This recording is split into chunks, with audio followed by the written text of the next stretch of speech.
Alright homies, the beginning after the मानवा में सभी भाइयों का स्वागत है। पिछले पार्ट में अपन लोगों ने देखा आर्ट काउंसिल से बात करता है और दो लांसेस को लेकर इन्वेस्टिगेशन करने चला जाता है। इस वाले वीडियो के बिल्कुल ही स्टार्टिंग में अपन देखते हैं मीका, ऑल्फ्रेड और आर्ट, ये तीनों काफी दूर आ चुके होते हैं। तभी मीका कहती है, क्या हमें रात रुकने के लिए तैयारी करना चाहिए? आर्ट कहता है, नहीं, आगे बढ़ते रहो। ऐसा सुनते ही सिल्वी जोर से दहाड़ती है। आर्ट कहता है, शायद से हमें आराम कर लेना चाहिए, जख्मों के कारण मैं माना का इस्तेमाल ठीक से नहीं कर पा रहा हूँ। इसी के साथ ये सभी यहीं पर नीचे उतरकर आराम करने लग जाते हैं। आर्ट भी अपने माना को रिचार्ज करने लग जाता है। तभी अपन देखते हैं अचानक से मीका आर्ट के बहुत पास आ जाती है और कहती है, आज ऐसा पहली बार हुआ है कि मीका ने ऐसा कुछ फील किया। आर्ट कहता है, तुम्हारे कहने का मतलब क्या है? ऑल्फ्रेड कहता है, तुम्हारे माना कोर को रिफाइन करने की प्रोसेस,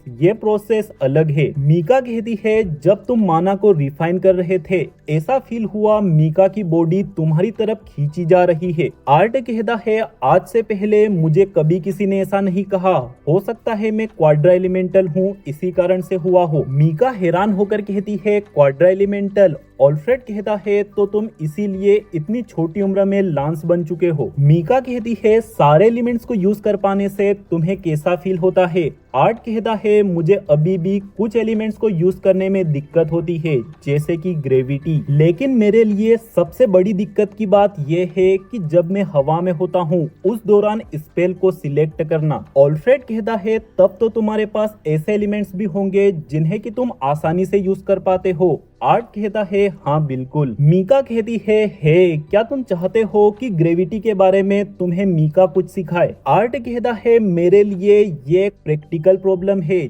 जिसे करने के लिए मैं कॉन्फिडेंट नहीं हूँ। मीका कहती है, ये तो बहुत आसान होता है, जस्ट इमेजिन करना पड़ता है दुनिया ऊपर नीचे जा रही है और फिर अपने हाथों से कंट्रोल करने लग जाओ। आर्ट को कुछ भी समझ नहीं आ रहा होता। ऑल्फ्रेड कहता है, अगर तुम इसकी बजाय किसी पत्थर से सीखो तो ज्यादा आसान रहेगा। ड्वार्फ किंगडम में अर्थबोर्न लाइन कॉन्जुरस के मामले में स्पेशल है और उन लोगों में भी मीका एक जीनियस मानी जाती है। इसने मैजिक का इस्तेमाल करना खुद के दम पे सीखा है। इसे तो ये भी नहीं पता कि माना कंट्रोल के बेसिक कॉन्सेप्ट क्या होते हैं। आर्ट कहता है, एक सेकेंड, अर्थबोर्न, मैंने ये नाम कहीं तो सुना है। ऑल्फ्रेड बताता है कि मीका के पूर्वजों ने ही ड्वार्फ किंगडम में अर्थबोर्न इंस्टीट्यूट को शुरू किया था, जहाँ से ऑल्फ्रेड भी पढ़ा है। आर्ट अपने मन में कहता है, वो मैंने ये कभी नहीं सोचा था कि मीका ड्वार्फ किंगडम की इतनी इम्पोर्टेंट फैमिली से है। मीका कहती है, मीका कितनी कमाल की है और ऊपर से इतनी ज्यादा खूबसूरत भी है ना। ऑल्फ्रेड मीका से कहता है, फिर से नहीं, मैं तुम्हारे कॉन्फिडेंस की तारीफ करता हूँ, लेकिन अगर तुम इतनी ही खूबसूरत हो तो तुम अभी तक किसी भी रिलेशनशिप में क्यों नहीं हो, इस बात को देखते हुए कि तुम ऑलरेडी 5th। दोस्तों, ऑल्फ्रेड के इतना कहते ही भाई साहब अपन देखते हैं मीका ऑल्फ्रेड के ऊपर हमला कर देती है और ऑल्फ्रेड अपने आप को बचा लेता है। मीका कहती है, माय बुढ़ाऊ ऑल्फ्रेड कुछ ज्यादा ही बोल रहा है। तुम्हें पता होना चाहिए कि मैंने अभी तक मर्दों में इंटरेस्ट इसलिए नहीं रखा क्योंकि मेरा टेस्ट नॉर्मल ड्वार्फ से अलग है। ये देखते हुए सिल्वी कहती है, जब ये थर्ड पर्सन की तरह बात करती है तब मुझे ये ज्यादा पसंद है। आर्ट कहता है, हाँ मैं एग्री करता हूँ। ऑल्फ्रेड कहता है, प्लीज तुम्हें ये सच्चाई कोई और इसलिए नहीं दिखाता क्योंकि सब तुम्हारे बैकग्राउंड से डरते हैं और ये सब तब तक चलता रहेगा जब तक तुम्हें कोई मिल नहीं जाता तुम्हारे टाइप का। दोस्तों, जिस तरह से यहाँ पर लिखा हुआ है ऐसा लग रहा है मीका का इंटरेस्ट ऐसे लड़कों में है जो कि बड़ी उम्र की लड़कियों में बच्चों वाली मेंटेलिटी पसंद करते हैं, यानी कि बचकानी टाइप की। कल एक बंदा मीका को क्यूट बोल रहा था, भाई तेरा नंबर दे दे, मैं मीका को सेंड कर दूंगा। मीका हमला करते हुए कहती है, जैसे कि तुम्हारे पास तो लवर्स की भीड़ लगी हुई है। ऑल्फ्रेड कहता है, तुम एक लांस हो, इसके बावजूद भी तुम्हारी बचकानी हरकतें मुझे कभी भी हैरान करना बंद नहीं करती। मीका हमला करते हुए कहती है, बच्चों की तरह हरकतें तो तुम्हारी है। तभी बीच में आर्ट आ जाता है जो कि इन दोनों के चेहरे पर पानी फेंक के मारता है। क्या अब तुम दोनों का हो गया या फिर तुम इस माउंटेन को चपटा करके ही दम लोगे? जितना माना तुम दोनों बर्बाद कर रहे हो अच्छा तो यही रहेगा कि यहाँ पर एक वेटरा को बुला लिया जाए। मीका कहती है इसमें इस ओल्फ्रेड की गलती है जो कि औरत की एज को बीच में ला रहा है। ओल्फ्रेड कहता है जो लोग पैदा होते ही चांदी के चम्मच से खाना खा रहे हैं, इन लोगों को सच्चाई दिखाना जरूरी है। ऐसा कहते हुए ये दोनों अपने अपने लिए घर तैयार कर लेते हैं और भाई मीका के घर का डिजाइन देखो। इसी के साथ सभी लोग सो जाते हैं। अगली सुबह ओल्फ्रेड आर्ट से कहता है वेल हम यहाँ पर है, इसका मतलब जरूर से तुम्हारे पास कोई प्लान होगा रिटेनर या साइट को ढूंढने के लिए। आर्ट कहता है हाँ थोड़ा बहुत। ऐसा कहते हुए आर्ट अपने जैकेट को निकालकर उसे कुचलने लग जाता है। जब हम वहाँ पहुँचने में होंगे इन्हें पहन लेना। मीका कहती है लेकिन इन्हें कुचलने की क्या जरूरत थी। आर्ट कहता है तुम्हारी बात में पॉइंट है, ऐसा इसलिए क्योंकि तुम और मैं स्लेव बनकर जाने वाले हैं और ओल्फ्रेड तुम हम दोनों के मालिक बनोगे। ऐसा कहते हुए आर्ट ओल्फ्रेड को नोट वाला मास्क देता है। दोस्तों इस वाले मास्क को देखकर मेरी तो पुरानी मेमोरीज ताजा हो चुकी है। और दोस्तों ये वाला मास्क नीचे से टूटा होता है, इसी कारण से ओल्फ्रेड इसके ऊपर गोल्ड लगाकर सही कर देता है। आर्ट कहता है वेल्डन पार करते ही हम पैदल आगे बढ़ेंगे क्योंकि इस बात का रिस्क है कि साइट काफी दूर से ही अपने माना फ्लक्चुएशन को सेंस कर सकते हैं। थोड़ी देर बाद अपन देखते हैं ये तीनों एक जगह पर उतर जाते हैं। आर्ट कहता है कोई भी यहाँ पर लांस के होने की उम्मीद नहीं कर सकता। कुछ ही एडवेंचरर्स ऐसे होते हैं जो कि मास्क पहनते हैं और नोबल्स के पास स्लेव होना आम बात है। जिस इंफॉर्मेशन की हमें जरूरत है टाउन्सफोक के पास से ली जा सकती है और वो भी बिना किसी के नजर में आए। सिल्वी कहती है क्या होगा अगर मीका ओल्फ्रेड गद्दार निकलते हैं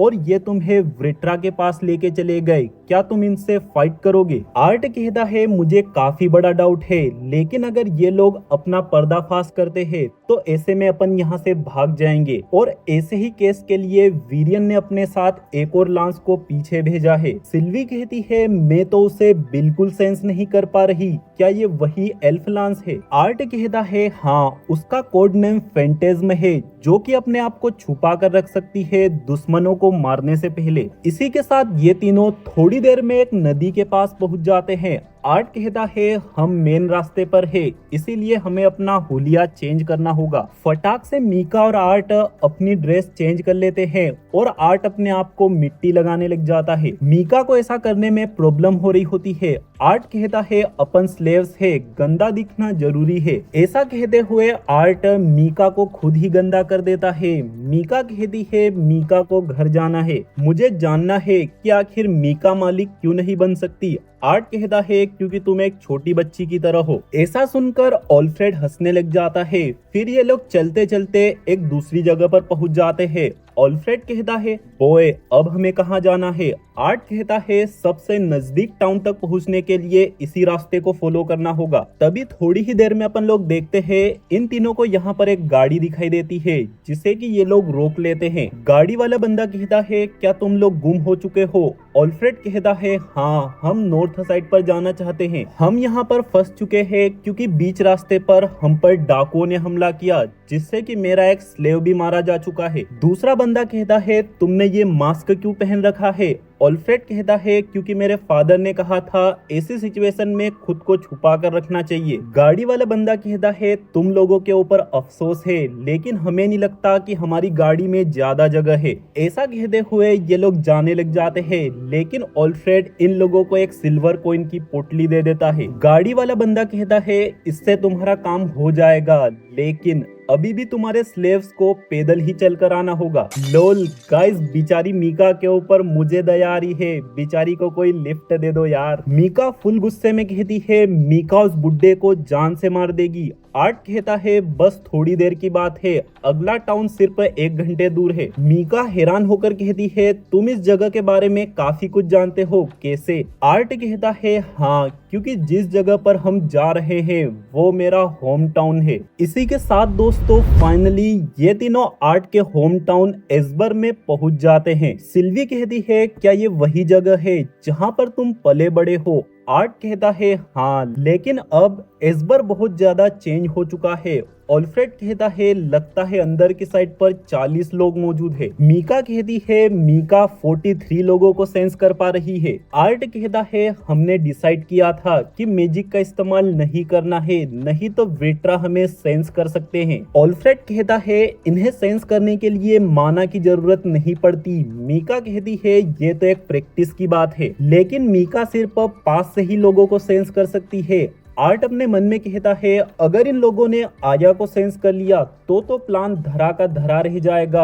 ऐसा सोचते हुए ये तीनों लोग इस बार के अंदर इंटर हो जाते हैं। आर्ट कहता है ऐसे लोग जानबूझकर लड़ाई करना पसंद करते हैं, इसीलिए इन लोगों से दूर रहने की कोशिश करना। तभी यहाँ पर एक लड़की आती है इन तीनों से ऑर्डर लेने के लिए और कोई इस लड़की को ढंग के कपड़े पहनाओ। बेचारा ऑल्फ्रेड भी अनकंफर्टेबल हो जाता है और अपना चेहरा मोड़ कर ऑर्डर देता है। मीका कहती है आखिर उन फेट वाली चीजों को दिखाने का पॉइंट ही क्या है। ऑल्फ्रेड कहता है इस वाली बात पर मैं तुमसे एग्री करता हूँ, एक औरत को मस्कुलर और रफ स्किन की होना चाहिए। इसके बाद जैसे इन लोगों के पास ड्रिंक्स आती है आर्ट और मीका दबाकर पीने लग जाते हैं। ये देखते हुए दो लोग सामने आते हैं और ऑल्फ्रेड से कहते हैं तुम्हें अपने स्लेव्स के साथ ऐसा बिहेव नहीं करना चाहिए, नहीं तो ये तुम्हारे सिर पर बैठ जाएंगे। ऑल्फ्रेड कहता है मैं अपने स्लेव्स को कैसे भी ट्रीट करूँ, तुम अपने काम से काम रखो। ये बुढ़ा बंदा कहता है गुस्सा करने की कोई जरूरत नहीं है, हम तो बस तुम्हारा वेलकम करने आए हैं,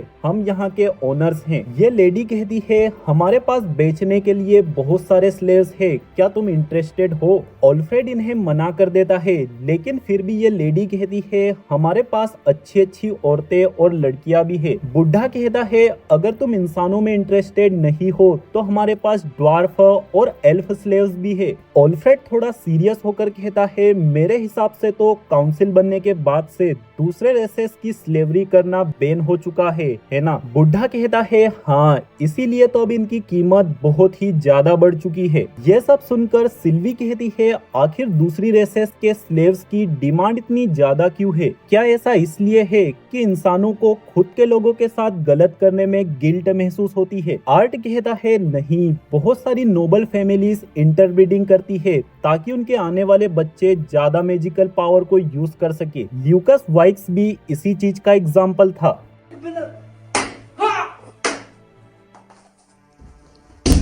लोगों के लिए ड्वार्फ्स और एल्व्स को पकड़ना बहुत मुश्किल है क्योंकि ये लोग काफी ज्यादा छुप कर रहते हैं, लेकिन अगर इन लोगों के पास कई सारे ड्वार्फ और एल्फ स्लेव्स है तो इसका मतलब इतने में ही ऑल्फ्रेड कहता है अब दूसरी बार सोचने पर मैं भी क्यूरियस हूँ और देखना चाहता हूँ तुम्हारे पास क्या है ऑफर करने के लिए। बुढ़िया कहती है मुझे पता था कि तुम जरूर से इंटरेस्टेड होगे, चलो हमारे बॉस से आकर मिल लो। ऑल्फ्रेड कहता है ठीक है, लेकिन इससे पहले मुझे रूम की चाबियों की जरूरत है। ऐसा सुनकर ये बुढ़िया ऑल्फ्रेड को एक रूम की चाबी दे देती है। यह चाबी ऑल्फ्रेड आर्ट और मीका को दे देता है और कहता है इससे पहले मैं वापस आऊं रूम को तैयार रखना और भागने की कोशिश मत करना। ऐसा कहकर ऑल्फ्रेड यहाँ से चला जाता है।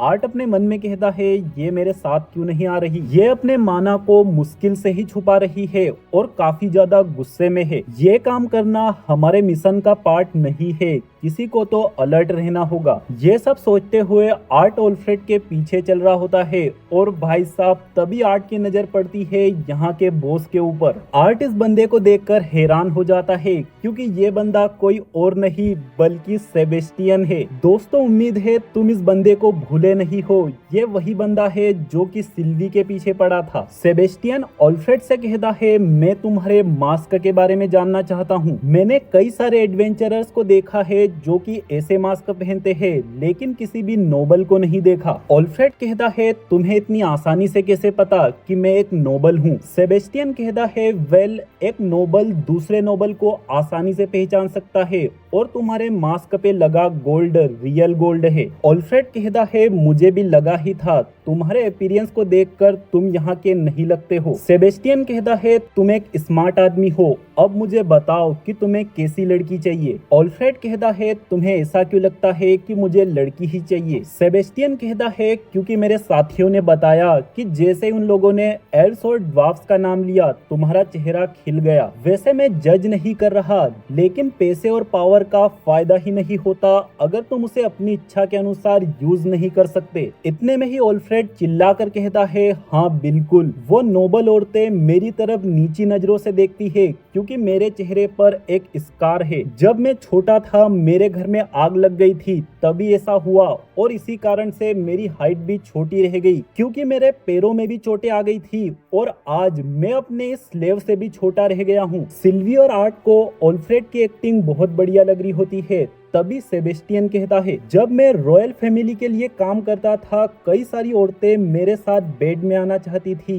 लेकिन जैसे ही मुझे अपनी पोजीशन से हटाया गया मुझे कीड़े की तरह ट्रीट किया जाने लगा। ऑल्फ्रेड कहता है, क्या तुमने रॉयल फैमिली के लिए काम किया है तो फिर तुम रिटायर क्यों हो गए? सेबेस्टियन बहुत ही गुस्से में जवाब देता है, ये सब कुछ उस बच्चे के कारण हुआ। मैं एक डुअल एलिमेंटल कॉन्जूरर हूँ, इसके बावजूद भी मुझे सिर्फ इन गंदे लोगों से रिस्पेक्ट मिलती है। ऑल्फ्रेड कहता है, वो गंदे सांप कहीं के, उनकी हालत बहुत ही ज्यादा खराब हो जानी चाहिए। सेबेस्टियन कहता है, मैं जानता था कि जैसे ही मैंने तुम्हें देखा मैं एक अच्छे इंसान से मिल चुका हूँ, इसीलिए चलो मेरे साथ, मैं तुम्हें कुछ खिलौने दिखाता हूँ ताकि तुम उनके साथ खेल सको। सेबेस्टियन आर्ट से चिल्लाकर कहता है, तुम भी मेरे साथ आओ, तुम्हारे अंदर कुछ तो है जिससे कि मुझे गुस्सा आ रहा है। ऐसा कहते हुए सेबेस्टियन आर्ट को मारते हुए एक जगह पर लेकर चला जाता है और भाई साहब सेबेस्टियन आर्ट को एक ऐसी जगह पर लेके चला जाता है जहां पर कंडीशन बहुत ही ज्यादा बेकार होती है। यहाँ पर प्रेग्नेंट लड़कियां बेरहमी के साथ मर रही होती है